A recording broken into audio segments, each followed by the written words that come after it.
So today we'll be starting the next chapter, that is Reach for the Top, and the chapter is basically about the first woman of the world to climb Mount Everest twice.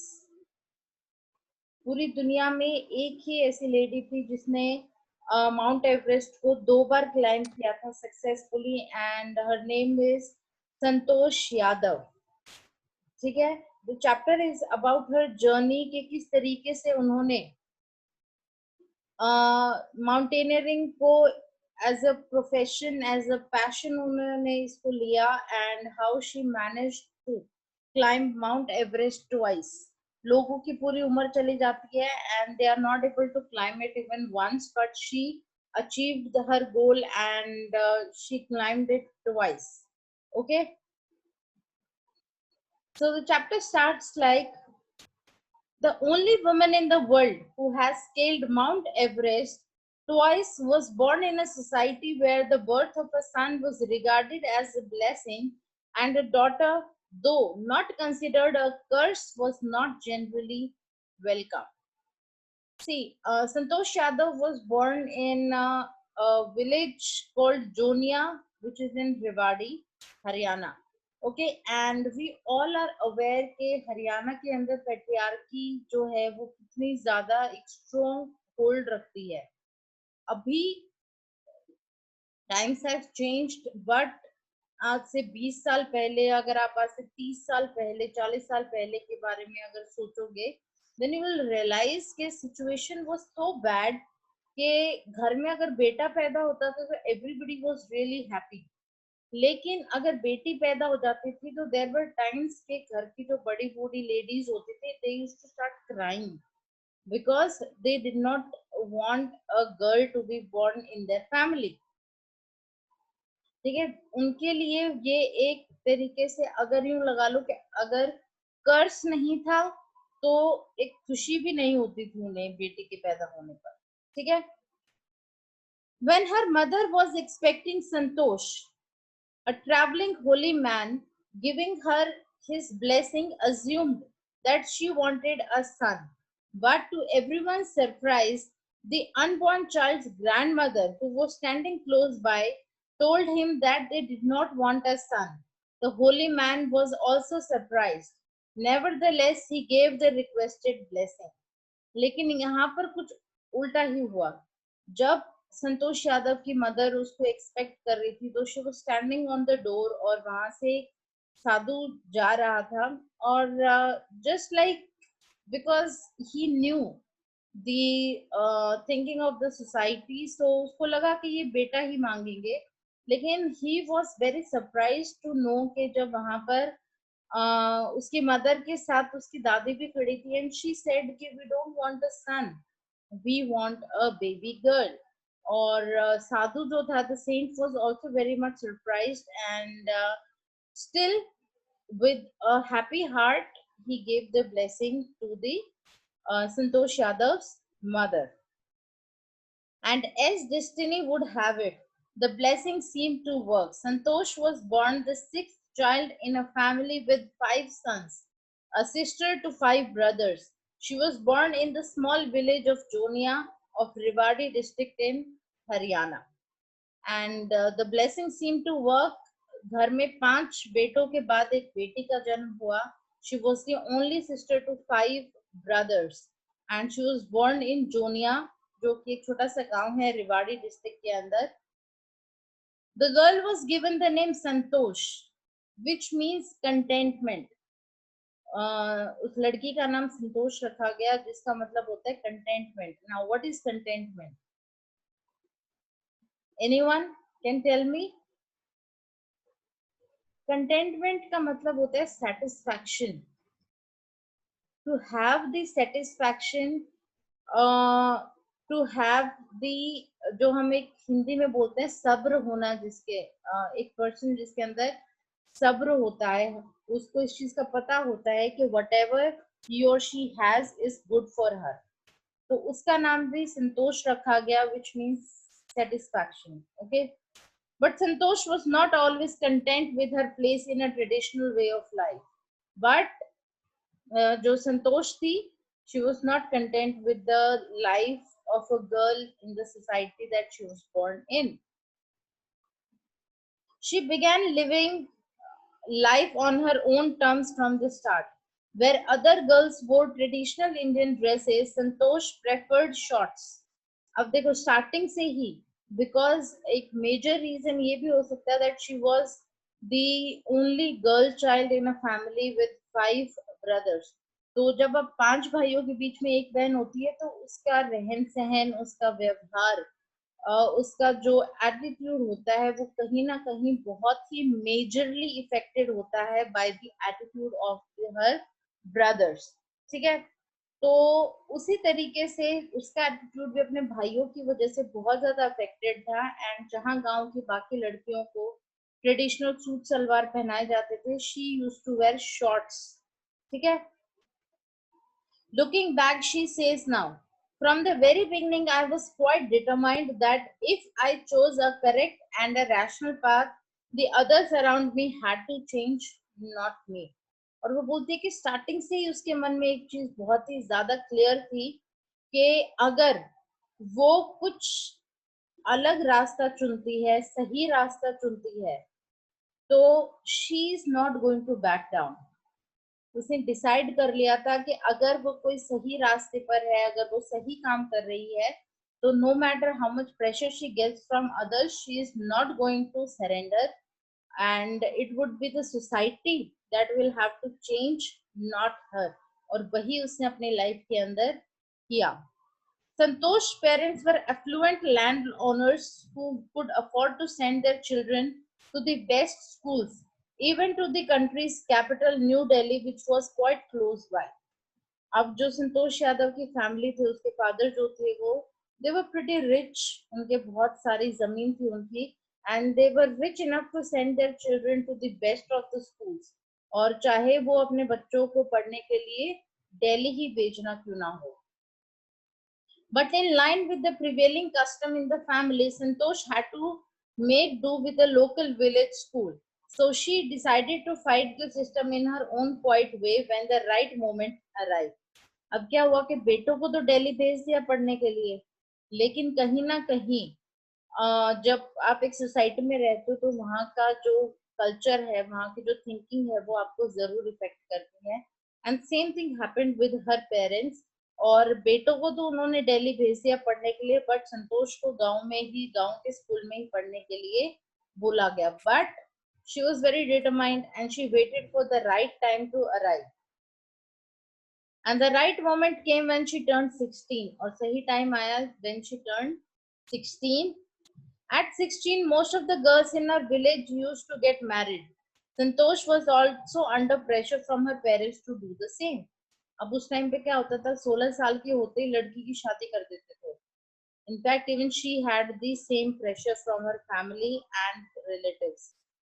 A marriage as early as that was the last thing on her mind. लेकिन she was determined from the beginning. और 16 साल की उम्र में शादी करने का thought शायद उसकी लिस्ट में सबसे लास्ट नंबर पे होगा वो. She threatened her parents that she would never marry if she did not get a proper education. और उसने अपने पेरेंट्स को साफ साफ बोल दिया कि वो कभी शादी नहीं करेगी अगर उसको एक प्रॉपर एजुकेशन प्रोवाइड नहीं करवाई गई तो. She left home and got herself enrolled in a school in Delhi. When her parents refused to pay for her education, she politely informed them of her plans to earn money by working part time to pay her school fees. Her parents then agreed to pay for her education. अब उसने क्या किया, वो घर छोड़कर दिल्ली चली गई और वहां पर उसने एक स्कूल में एडमिशन ले लिया. लेकिन उसके पेरेंट्स ने फिर मना कर दिया कि हम तो तुम्हारी फीस नहीं भरेंगे. तो उसने बहुत ही आराम से उन लोगों को इन्फॉर्म किया कि ठीक है, आप मेरी फीस मत भरना, मैं कोई पार्ट टाइम नौकरी कर लूंगी, कोई काम कर लूंगी कहीं पर भी, लेकिन मैं तो पढ़ाई जरूर करूंगी. मैं अपनी फीस चाहे पार्ट टाइम जॉब करके इकट्ठी करूं, but I will make sure that my education never stops.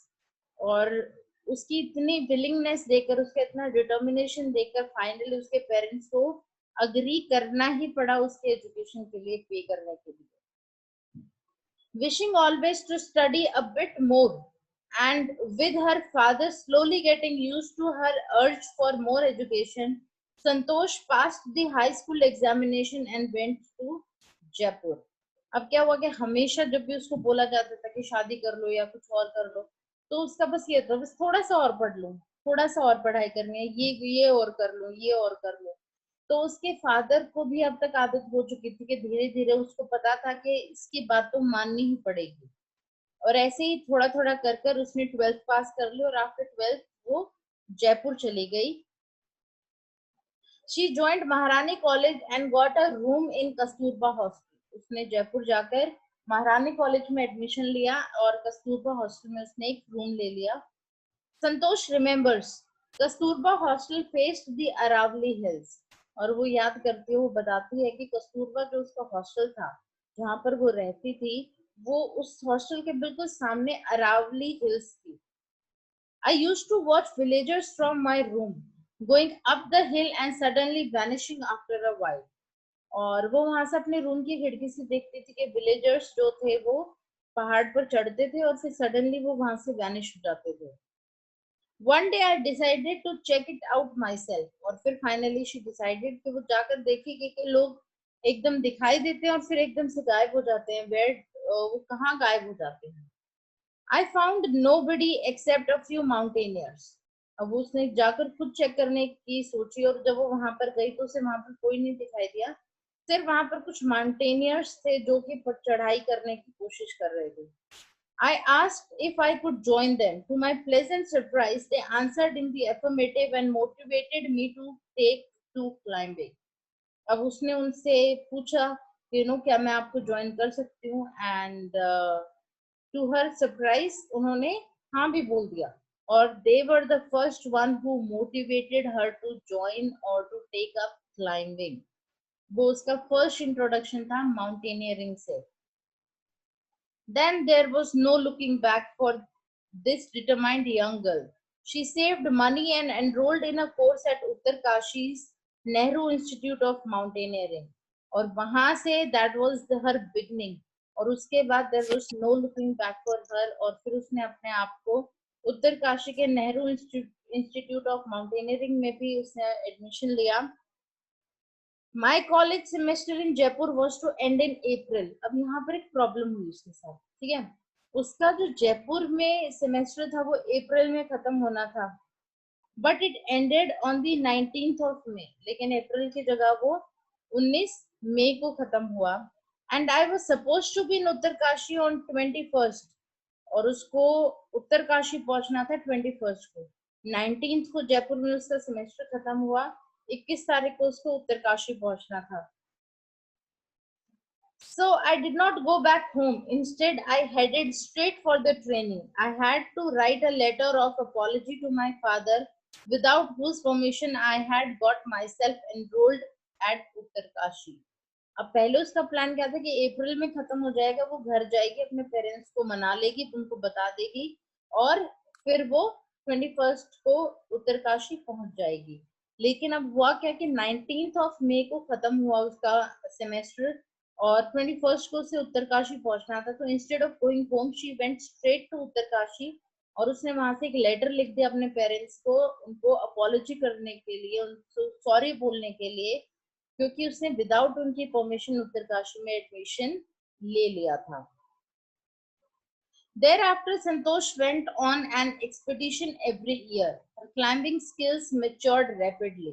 और फिर उसके बाद वो हर साल एक एक्सपीडिशन पर जाने लग गई और धीरे धीरे with time her skills got matured.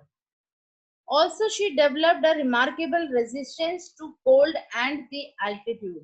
और फिर धीरे धीरे जब आप क्लाइंबिंग करते हो ना, तो उसका जो ठंड था उससे भी रेजिस्टेंस बढ़ गया।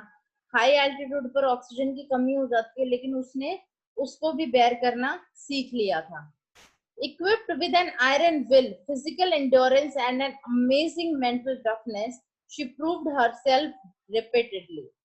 अब बिकॉज उसके अंदर एक डिटर्मिनेशन था स्टार्टिंग से ही, सो एक टफ मेंटल स्ट्रेंथ के साथ, एक अच्छी फिजिकल एंड्योरेंस के साथ उसने अपने आप को हर बार प्रूव किया। जितने भी एक्सपीडिशंस पर वो गई, she excelled in her every expedition.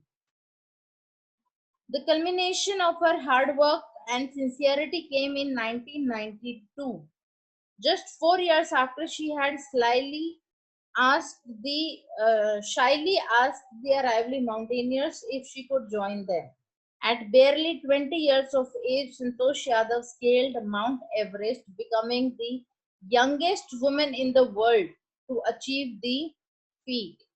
बोलते कि 4 साल के बाद जब उसने पहली बार अरावली में माउंटेनियरिंग की थी, उसके 4 साल के बाद ही उसको first opportunity milli.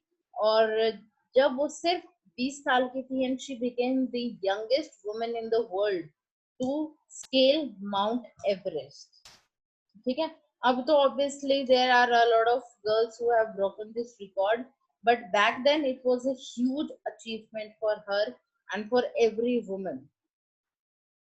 If her climbing skills, physical fitness, and mental strength impressed her seniors, her concern for others and desire to work together with them found her a special place in the hearts of fellow climbers. अब उसका जो एक अच्छी concern थी for her fellow colleagues जो उसके साथ climb करते थे, फेलो क्लाइंबर्स, उनके लिए उसके अंदर जो एक केयर थी, no she wanted to work together with them, जो एक टीम स्पिरिट उसके अंदर था, उसकी वजह से she was able to make a special place in the hearts of her all the जो उसके टीममेट्स थे। During 1992 Everest mission, Santosh Yadav provided special care to a climber who lay dying at the South Pole. She was unfortunately unsuccessful in saving him. However, she managed to save another climber, Mohan Singh, who would have met with the same fate had she not shared her oxygen with him. Now, see, जब आप mountain climb करते हैं या फिर you are climbing any of the mountain, तो altitude इतना ज्यादा होता है कि ऑक्सीजन की कमी होती है वहां पर, and sharing your oxygen at that point of time is a very tough job.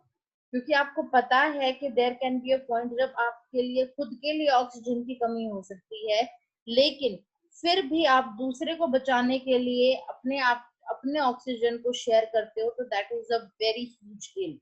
And finally, because of her caring nature only, she was able to save Mohan Singh's life during her first expedition on Mount Everest.